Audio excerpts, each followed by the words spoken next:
The faded tattoo on his left wrist was nearly hidden beneath the frayed sleeve of his worn-out coat. It didn't seem like anything special, just a faint line, perhaps the leftover mark from a rebellious youth. No one at the diner that morning, except for one person, had any idea that it was the trace of a legend. Amid the clinking of cutlery and the lively Sunday morning chatter inside a small restaurant in Toledo, Ohio, no one paid attention to the elderly man sitting alone in the corner, quietly sipping from a glass of water. He wore an old dark brown jacket, buttoned up meticulously, as if still holding on to the disciplined habits of a distant past. No insignia, no rank, just a humble posture and a slow, limping gait.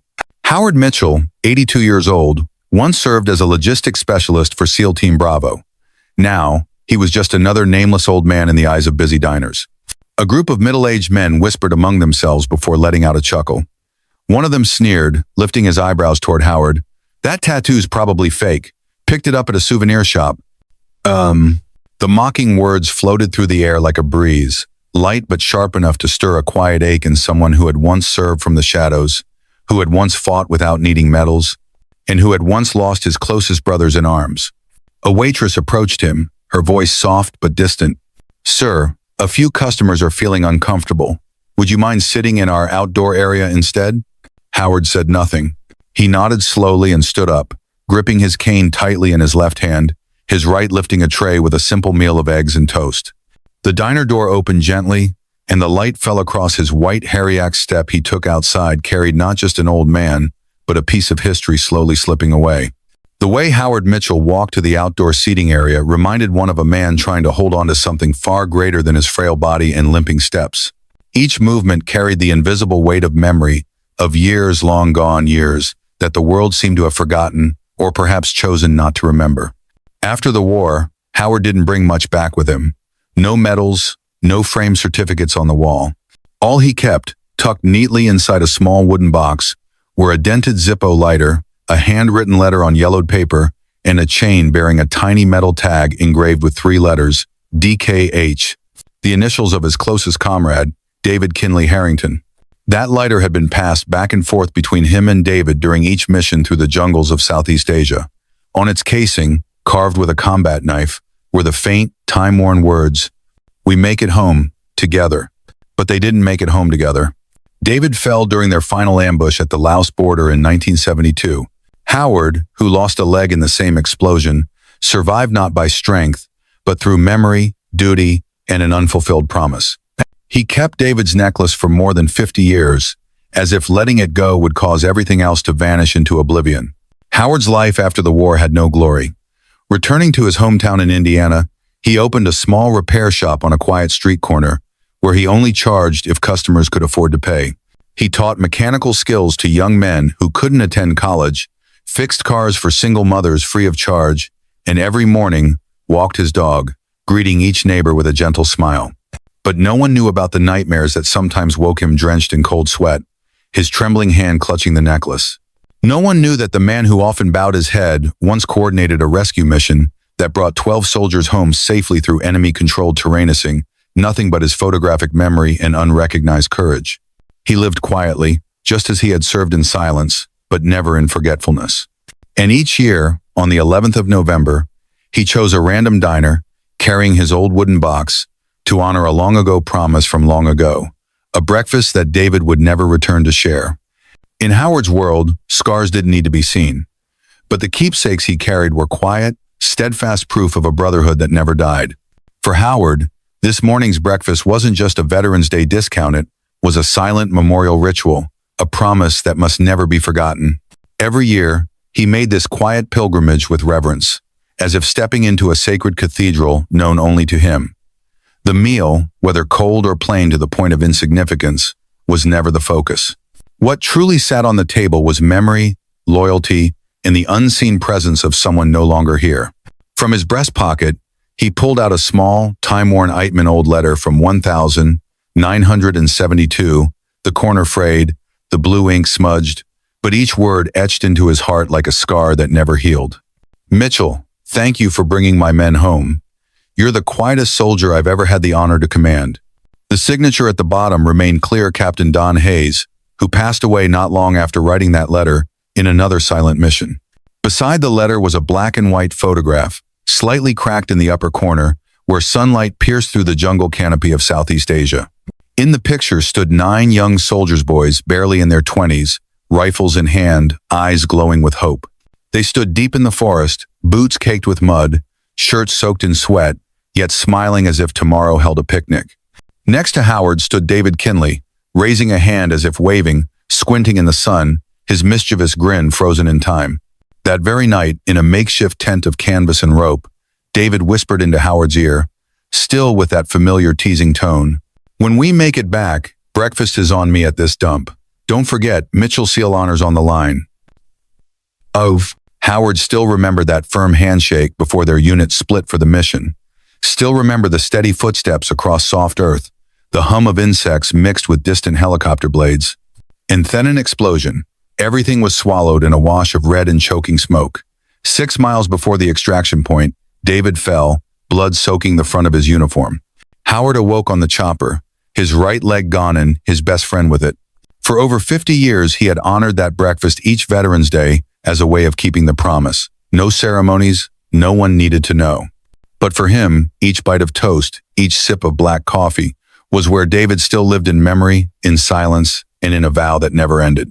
Just as Howard Mitchell bowed his head and took the last sip of his water, the back door of the diner suddenly swung open. A chill breeze swept through, followed by the sharp, deliberate footsteps of a young man in a black coat, his hair cropped high in military fashion. It was Ethan Rhodes, 28, a SEAL on short leave, returning to his mother's hometown after months deployed overseas. His eyes scanned the nearly empty patio, then stopped at the left wrist of the elderly man sitting alone. That tattoo and anchor pierced by a dagger faded but unmistakable. Ethan froze, as if time had briefly stopped. No questions needed, no doubt.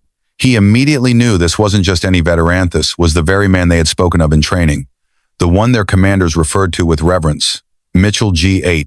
Without hesitation, Ethan stepped forward, stood tall, and gave a sharp military salute in the stillness of the patio. His voice rang clear, though slightly trembling. "Sir, I'm Road SEAL Team 7. I've heard your story throughout training. You laid the foundation for our current extraction tactics. Mitchell G8, I never thought I'd meet you in person." Howard paused, and for a moment, his eyes seemed to brighten. His wrinkled hands trembled not from the cold, but from memories long buried rising again. He said nothing. He simply nodded and gently squeezed the young soldier's hand. No one inside the restaurant knew what was happening. But when Ethan turned around and told, "If anyone feels uncomfortable in the presence of a living legend, maybe it's not him who should be asked to leave." An elderly woman nearby stood first. She clapped gently, her eyes glistening. Then others followed, diners, staff, even the managed reach rising in turn. A profound silence filled the space, but this time it wasn't indifference, it was reverence. That morning, no one expected a single salute between a young soldier and an old veteran to ripple through an entire town. But from that handshake and Ethan Rhodes's bold words, a quiet wave began to spread from that small diner, reaching the hearts of people who once seemed distant, indifferent, but who still carried a spark of respect for a history they never fully understood. Just days later, a photo made its way across social media, a snapshot of Ethan mid-salute and Howard Mitchell looking downward, hand over his heart. No filters, no staging. Just truth clear and powerful, louder than any speech. The photo was reposted by a local high school teacher who had been at the diner that day. She wrote, "I don't know his name, but the look in his eyes carried an unwritten chapter in our history books." From that post, handwritten letters began appearing in Howard's mailbox. First, a scribbled note from a third grader. "You're a real-life superhero. I want to hear your stories." Then longer letters followed from other veterans, from people who had never served but now felt they owed something to a man they'd never met. The media reached out, but Howard, as always, said only one thing. "I don't represent anyone. I just did what had to be done and kept living." The story didn't end there. The town council voted to rename the street where his old auto shop stood to Quiet Valor Lane, a small, simple sign. But in the afternoon sun, it became a symbol not just for Howard Mitchell, but for all the soldiers who returned in silence, not needing medals, never asking for fame. Local schools began inviting him to speak. But rather than talk about war, he spoke of the value of keeping promises, the meaning of loyalty, and the quiet power of unspoken gratitude. These simple lessons from a silver-haired man with slow steps touch young hearts more deeply than any textbook ever could.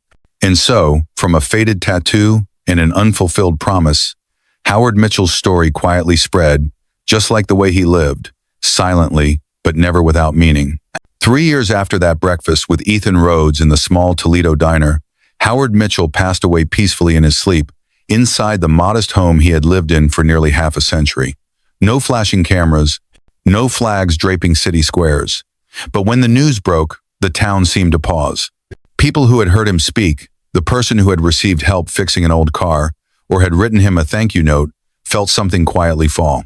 His funeral wasn't grand, but it was solemn and warm, just like the man himself.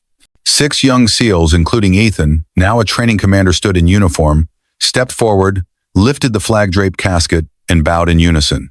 On each of their chests, a small pin glinted the dagger through an Ankortha symbol, once carried by only a few. Inside the casket, instead of the worn-out prosthetic leg that had carried him through 50 harsh winters, lay a new prosthetic donated by a young veterans foundation inspired by his story, created to improve care for aging warriors. A small gesture, but a quiet message. His legacy had taken root in those who followed. His grave marker at the Veterans Cemetery bore no lengthy titles, just his name, his birth and death years, and 2 lines. His silence said it all. His service changed lives. After the burial, people visited his old shop like pilgrims. Children signed their names in a guest book on the worn wooden counter. Adults shared stories of how he had helped them without asking a cent. Veterans stood silently, pressing a hand to the glass, as if still hearing the clink of a wrench on steel. The place became known as Mitchell's Placino, just a garage, but a space where untold stories lived on. Every the 11th of November, townsfolk now gather at the corner where Quiet Valor Lane meets City Hall. They light candles. They retell the story of the quiet soldier who asked for nothing, yet left behind more than any medal could hold. And so, though Howard Mitchell is no longer here, he never truly left.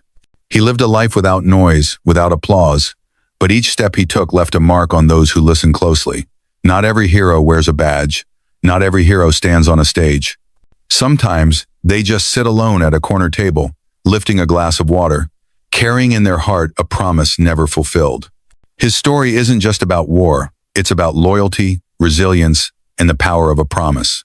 We live in an age quick to forget, but people like him remind us that silence has a voice, and quiet kindness can change a generation. Don't wait until someone's gone to acknowledge their worth. Don't let silent sacrifice be erased just because it didn't shout. The lesson Howard left behind, sometimes a single look of understanding, a thank you said at the right time, is enough to warm a heart that's carried a lifetime in silence. If you've ever known someone like him, someone who lived quietly but gave everything, share their story in the comments below. And if you believe the world needs more reminders like this, subscribe, hit the bell icon, and let's keep spreading stories that truly touch the heart.